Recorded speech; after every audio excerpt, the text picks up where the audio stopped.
जो साईं जी ने ये मांगा, सच्चे सौदे की मुरीद, वचनों पे पक्के रहें, सुमरण करते रहें, सेवा थोड़ी करें, या सेवा ज्यादा करते हैं थोड़ा सिमरण साथ में करते रहें, ना उन्हें अंदर कमी रहेगी ना बाहर कमी रहेगी।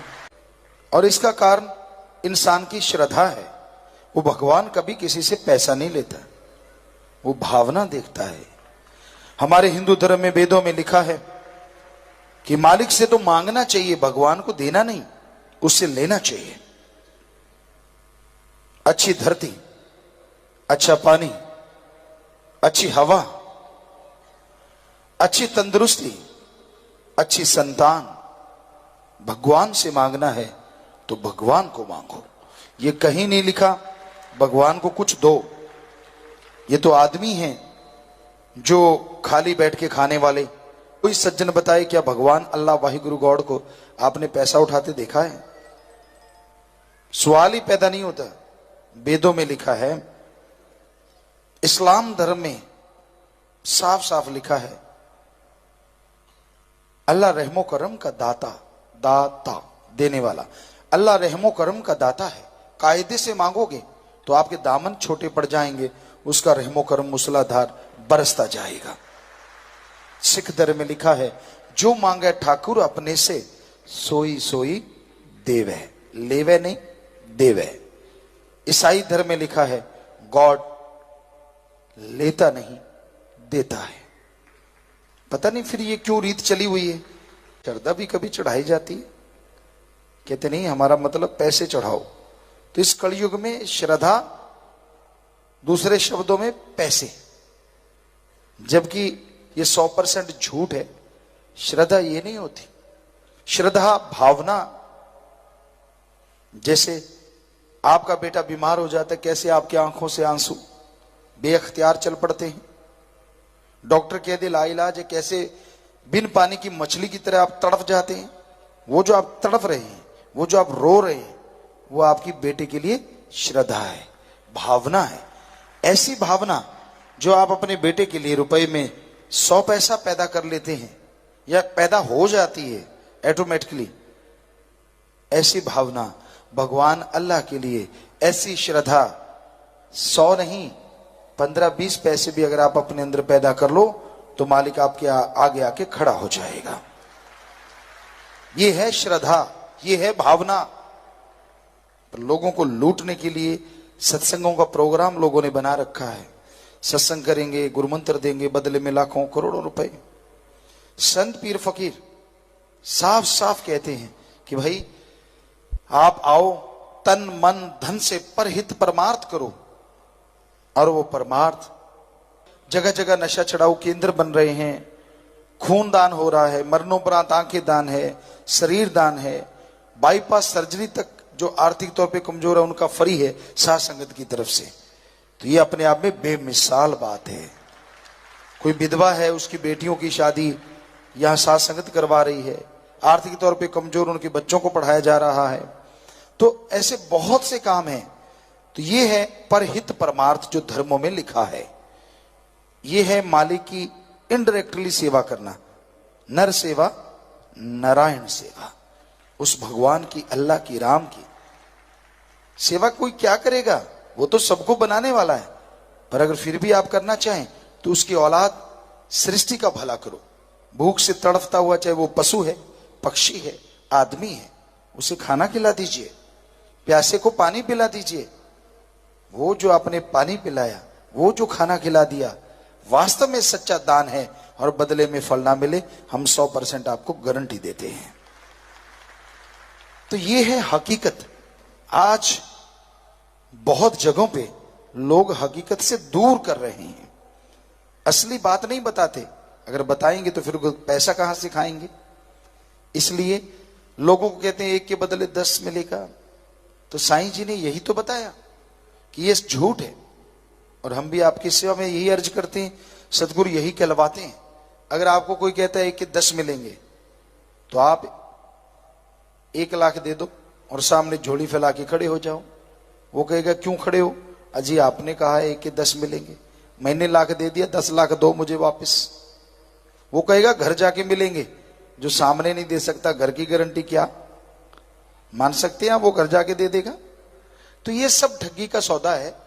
पूरी दुनिया में ऐसे ठग राम नाम के नाम पे लोगों को लूट रहे हैं, जबकि हमारे धर्मों में ये चीज कहीं भी नहीं लिखी है कि भगवान के नाम पे पैसा इकट्ठा करो।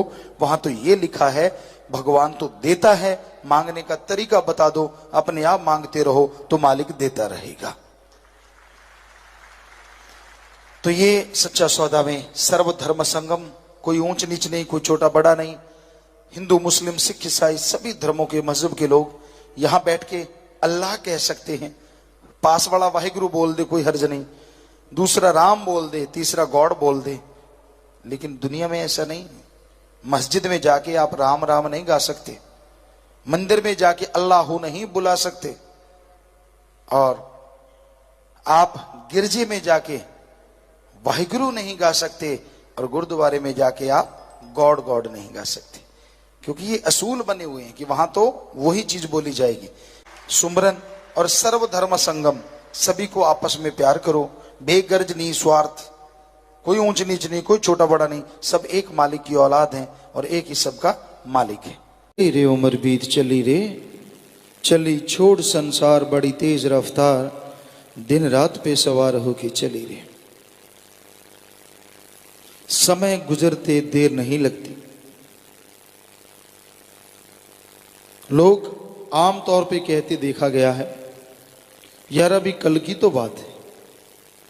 मतलब ऐसा लगता है कि समय कुछ भी नहीं हुआ, पर ये नहीं पता ये कल की बात में कई साल गुजर गए। दिन रात, मिनट सेकंड घंटा साल महीना जितने भी गुजरते चले जाते हैं, सब के सब जीवन में मौत की दूरी कम करते जाते हैं। जो समय गुजर गया वो लौट के नहीं आता।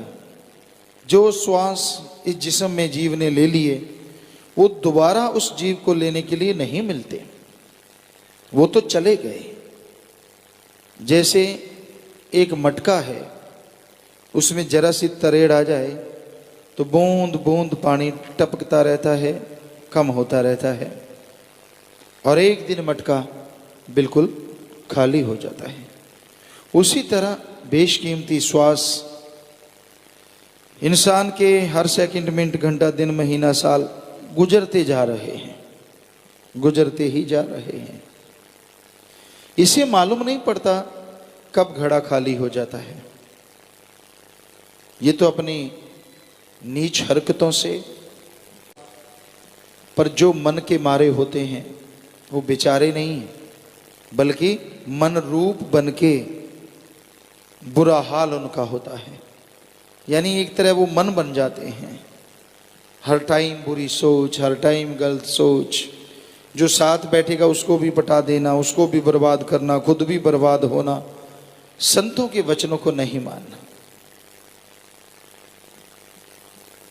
गल सोबत लगदी मिठड़ी मूर्खां दी, कि हमेशा संग मूर्ख मूर्ख कहा गया है जो अल्लाह वाहिगुरु राम की भक्ति इबादत में, सेवा सुमन में ना चले।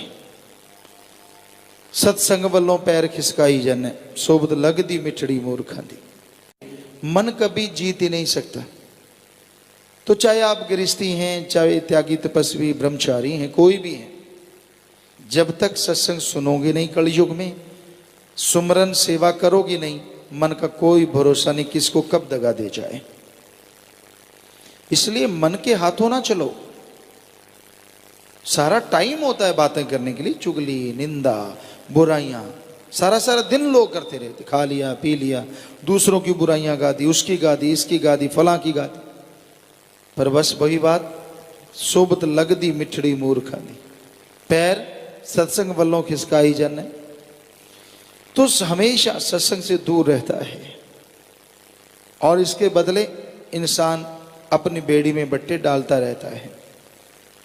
कई बार किसी का टाइम ही ऐसा होता है कि उसका मटका काफ़ी खाली होता है, पर जब भरेगा फूटेगा तब तो उसको ये होता है कि नहीं कितने भी वचन हो जाएं मुझे कोई असर नहीं होता। और जब होता है ऐसा होता है कि वो छुपा भी नहीं सकता, बेचारे का बुरा हाल हो जाता है। इसलिए बुरे कर्मों से डरो, ना अहंकार करो, ना खुद ही करो। जो भी कुछ मालिक ने दिया है उसकी नियामत, अच्छा पैसा है, अच्छी औलाद है, सुंदरता है, जो भी साजो सामान उसके तोहफे हैं, उसके तोहफे, इस पे अहंकार ना करो। और अगर आप अहंकार करते रहे, बुरे कर्म करते रहे, जे रुस जावे ताओ बेपरवाह जी ने फरमाया है कि वो मालिक अल्लाह राम अगर रुस जाए, हर तोहफा पखदा अंगियारा हो जाता, कि फिर वो जितने भी तोहफे हैं ना वो अंगार बन जाते, अंगार, और जीव उन अंगारों पे सोता है। ये सच्चा सौदा बेपरवाह जी साईं मस्ताना जी महाराज ने बनाया, परम पिता शास्त्राम जी महाराज ने समझाया, बताया, और अब भी वही कर रहे हैं, हम तो खाकसार।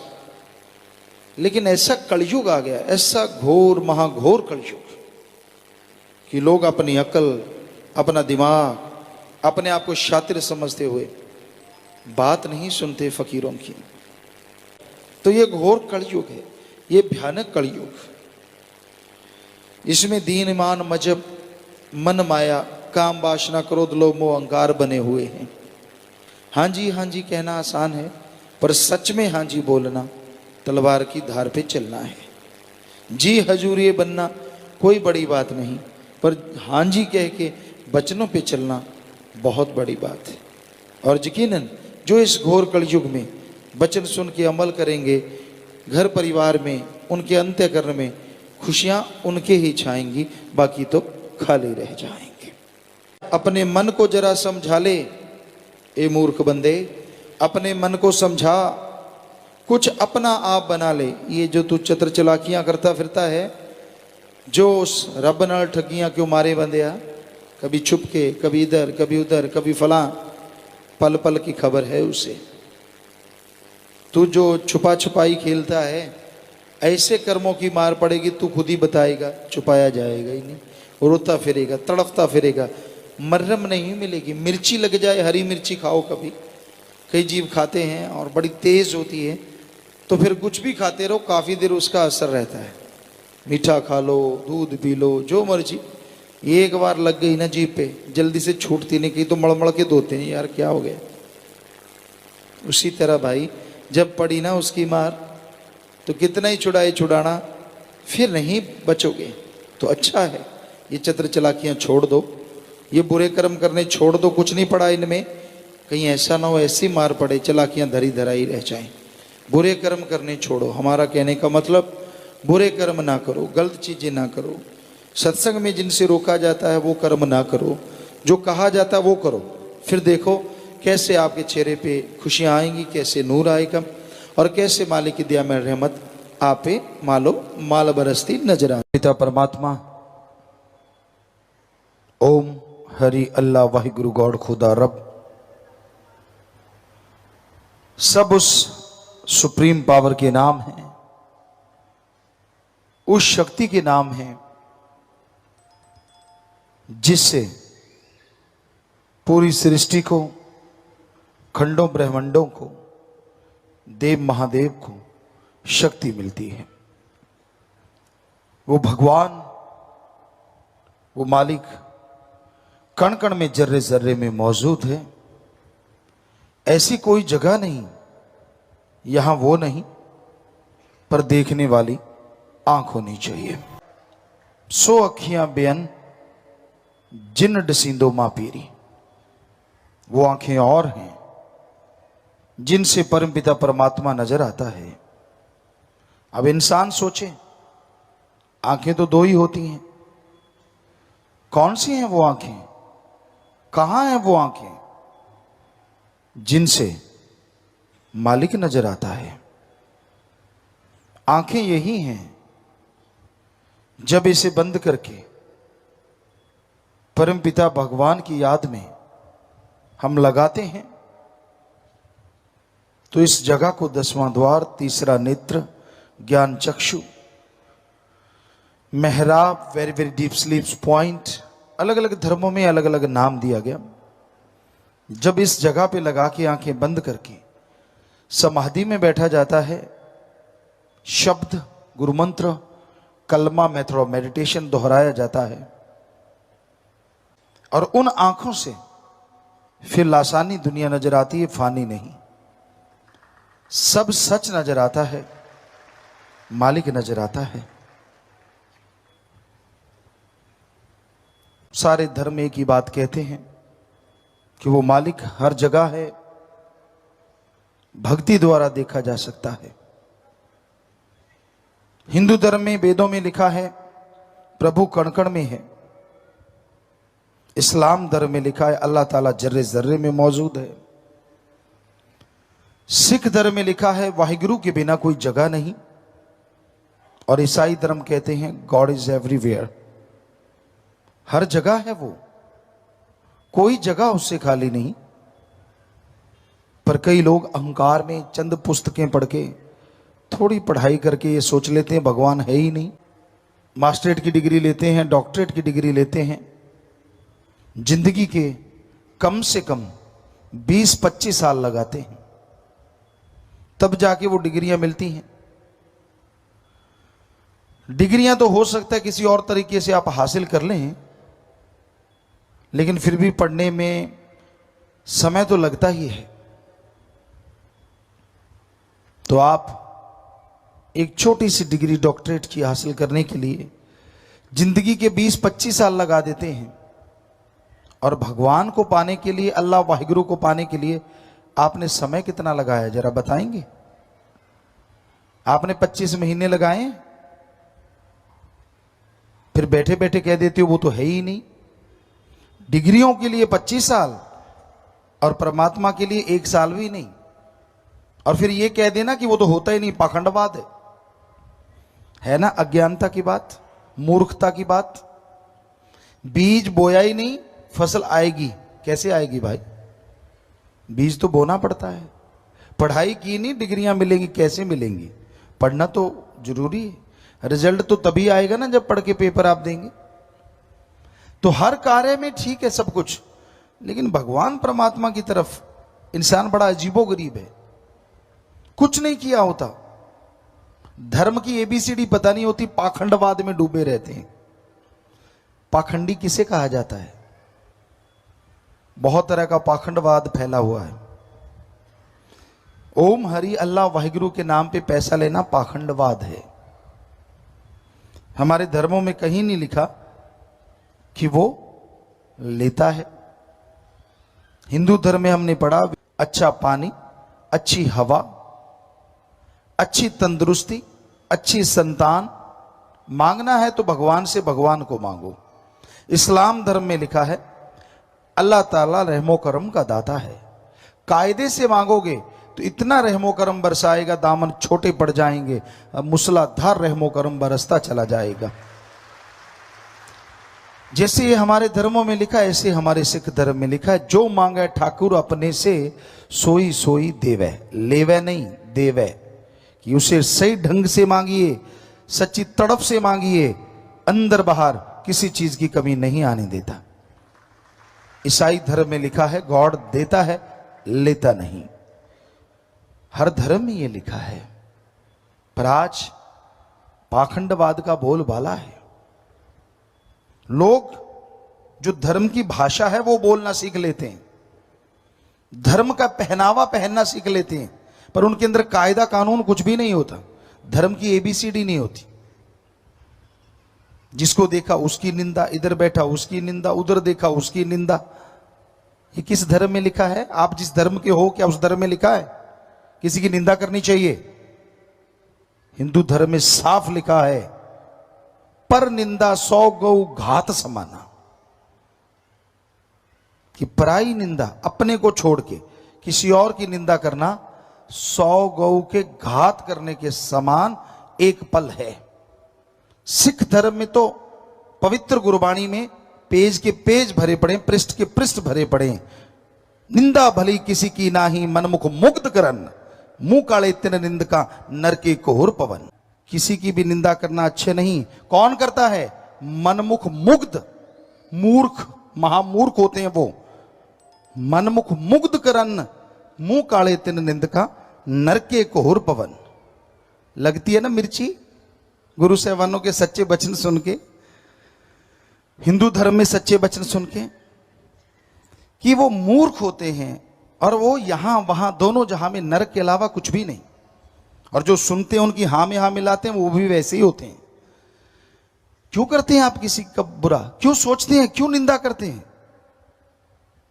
और यही नहीं, कुरान शरीफ में भी लिखा है, जो अपने को छोड़ के फजूल की बहसबाजी में पड़ा करते हैं, हर समय दूसरों में ऐब गुनाह देखते रहते हैं, खुद के गुनाहों की तरफ निगाह नहीं मारते, उनसे बदतर से बदतर शैतान भी नहीं होते। देखिए हर धर्म कह रहा है, और यही बात ईसाई धर्म में भी लिखी है कि इंसानियत के प्रति जो वफादार नहीं, जो दूसरों की बहस में हर समय लगे रहते हैं, अपने बारे में नहीं सोचते, जो दूसरों की तरफ देखते रहते, उन्हीं में कमियां निकालते रहते हैं, उनसे घटिया इंसान कोई दूसरा नहीं होता। और साफ साफ लिखा है सारे धर्मों में। कई लोग कहते हैं हम तो धर्म को मानते नहीं, फिर उसका नकाब क्यों पहनते हो, उसका पहनावा क्यों पहनते हो? अगर पहनावा पहनते हो तो धर्म को माना भी करो, धर्म को बदनाम मत करो उसका पहनावा पहन पहन के। धर्म का पहनावा पहनते हो, आपके साथ जिम्मेवारी जुड़ जाती है कि आप उन गुरु पीर पैगंबर ऋषि मुनियों की औलाद हैं, जिन्होंने वो पवित्र वाणी लिखी, पवित्र वचन लिखे। लानत ऐसे लोगों पे और लानत ऐसे जन्म देने वालों पे जो ऐसे लोगों को पैदा करते हैं, जिनका धर्म एक माहौल है, मजाक है। कमियां उनमें होती हैं, लोग धर्मों को बुरा कहते हैं। कोई धर्म बुरा नहीं, हम गारंटी देते हैं। हम एक शेर कहा करते हैं, ना हिंदू बुरा है, ना ही सिख ईसाई मुसलमान बुरा है। ना हिंदू बुरा है, ना ही सिख ईसाई मुसलमान बुरा है, बुराई पे उतराए वो इंसान बुरा है। धर्म बुरे नहीं होते। जो बुरे कर्म करने लग जाते हैं, जिनकी सोच घटिया होती, जो गंदगी के कीड़े होते हैं, उनका कोई धर्म नहीं होता, कोई मजहब नहीं होता, बल्कि दिखावा कर करके धर्मों का वो बदनाम करते हैं धर्मों को। ऐसे लोग गलत हो सकते हैं, धर्म गलत नहीं होता, मजहब गलत नहीं होता। धर्म तो सही है, 100% सही है। हमने देखा है नौजवानों को बैठे बैठे अपनी मां की, अपने बाप की निंदा करने, अपने भाई की, बहन की निंदा करते हैं। क्यों भाई? और आगे ऐसे बेकार दोस्त होते हैं, हां में हां मिलाते हैं, हाँ अच्छा, हाँ यार तेरे साथ बुरा किया, ओ यार तेरे साथ ऐसा किया। लानत ऐसी दोस्ती पे। दोस्त को क्या कहना चाहिए? अरे यार, जिस मां बाप की निंदा कर रहा है तू भी उसी का खून है, आज उनकी निंदा कर रहा है, कल को लोग ये कहेंगे खून तो उन्हीं का है, तू कहां से अच्छा होगा। लेकिन ना जी, दोस्त चटकारू होते हैं, खाने पीने का मसला मिलना चाहिए, दोस्ती से क्या लेना देना, उनको तो इसी से मसला हल होना चाहिए। तो आज के जमाने में, आज के दौर में इंसानियत रस्ताल में जा रही है, मानवता रस्ताल में जा रही है। ईश्वर की याद में नाचना गाना कोई गुनाह नहीं। पैगंबर मोहम्मद साहब गाते थे, वेद व्यास जी गाते थे जिन्होंने वेद बनाए, श्री गुरु नानक देव जी साजों के साथ गाते थे, बाला मर्दाना नाचते थे, बजाते थे। और तभी तो गुरु साहबानों ने फरमाया, नाच रे मन नाच, गुर कह आ गए नाच। सा पवित्र गुरबाणी के बाक। पर यहां खोपड़े में कभी घुसा हो राम नाम का शब्द, तभी पता चले कि असलियत क्या है। तुलसी जी नाचे, कहां कहां सुनाए और क्या क्या सुनाए। बुल्ले शाह नाचे। हर किसी से नाचा भी नहीं जाता। शराब पी के नाचते हैं, नशा करके नाचते हैं। नाम खुमारी में तो राम नाम के पुजारी नाचा करते हैं, जिनके अंदर अल्लाह वाहिगुरु की ललक होती है, तड़प होती है, वही नाचते हैं। जो शराब के आदी हैं, जो नशे के आदी हैं, जो दूसरों की बुराइयां देखने के आदी हैं, उनसे नाचना कहां अच्छा लगता है या उन्हें गाना कहां अच्छा लगता है उन्हें। पर कोई कोई भाग्यशाली होता है जो उस राम नाम से जुड़ा करता है। राम नाम से जुड़ के उसका सुमरन करना, भक्ति इबादत करना आदमी को इंसानियत की बुलंदियों पे ले जाता है और उन्हीं बुलंदियों में भगवान के दर्श दीदार हुआ करते हैं। इंसानियत, मानवता के बारे में बहुत बार आपको बताया है। किसी को भी दुख दर्द तकलीफ में तड़पता देख के उसके दुख दर्द में शामिल होना और उसके दुख दर्द को दूर करने की कोशिश करना, इसी का नाम इंसानियत है। किसी को तड़पता देख के ठहाके लगाना, इसको शैतानियत कहा जाता है। इसलिए हमेशा इंसानियत को बुलंद रखिए, इंसानियत बढ़ती जाए और शैतानियत खत्म होती जाए तो इस धरा पे मालिक के नाम की स्वर्ग जन्नत से बढ़ के नजारे मिलने शुरू हो सकते हैं। आप अपने विचारों पे निरंतर ध्यान दीजिए। सुमरन से, भक्ति से नियंत्रण करना भी सीख लीजिए। जैसे जैसे सेवा सिमरण करते हुए आप अपने विचारों पे काबू पाना सीख जाएंगे, वैसे वैसे मालिक की दया में रहमत से आपकी झोलियां भरती जाएंगी। विचार शून्य आदमी कभी होता नहीं। इंसान के अंदर हमेशा विचार चलते रहते हैं, कभी अच्छे तो कभी बुरे, कभी बुरे तो कभी अच्छे। पर इसका मतलब यह नहीं होता कि आप कोई गुनाह कर लिया, कोई पाप कर लिया। अगर आपके अंदर बुरे ख्यालात आते हैं, बुरी सोच आती है, प्रार्थना कीजिए कि मालिक मेरे अंदर ये बुरे विचार आए दूर हो जाए। यकीनन आप उनके पाप कर्मों से बच जाएंगे। इससे आसान तरीका और क्या हो सकता है। और इतना शक्तिशाली है राम का नाम। इंसान सच्ची भावना से, दृढ़ यकीन से अगर राम का नाम जपता है तो उसके विचारों का शुद्धिकरण हो जाता है। ज्यों ज्यों प्रभु के नाम का सुमरन आप करते जाएंगे, त्यों त्यों अंतःकरण की मैल धुलती जाएगी। आप किसी काम धंधे में लगे हुए हैं, उसमें भी दिल लगने लगेगा। ईश्वर का नाम सुखों की खान, सभी रोग का औषध नाम, कल्याण रूप मंगल गुण गा। सभी रोगों का मुकम्मल इलाज है प्रभु का नाम। पर सच्ची भावना से अगर कोई जाप करे तभी प्रभु मिलते हैं। गुरुमंत्र आपने ले लिया, कईयों का तो ये भी नहीं पता अलमारी में रखा या कहां रखा, पता ही नहीं, जाप करते ही नहीं। कभी कभार याद आता है तो याद कर लेते हैं। गाड़ी पे चले, गाड़ी ने थोड़ा सा यूं किया तो राम नाम ऑटोमेटिकली शुरू हो जाता है। आजकल बच्चे बड़ा सुमन कर रहे हैं और आपको पता ही उसकी वजह, पेपर नजदीक हैं, इम्तिहान आ गए हैं, अब तो सब भक्त बने हुए हैं। आगे पीछे कितना करते थे लगता नहीं, सारे ऐसा करते होंगे, कुछ एक होंगे जो सुमरण करते हों। तो ये सभी के साथ है। जब जरूरत पड़ती है ना तब भगवान अच्छा लगता है, और जब जरूरत नहीं होती कोई उसका नाम लेना पसंद नहीं करता। क्योंकि अगर आप मतलब प्रस्त हो जाएंगे, जब जरूरत है तभी सुमरण करना है, तो आप मालिक के लायक नहीं बन पाएंगे।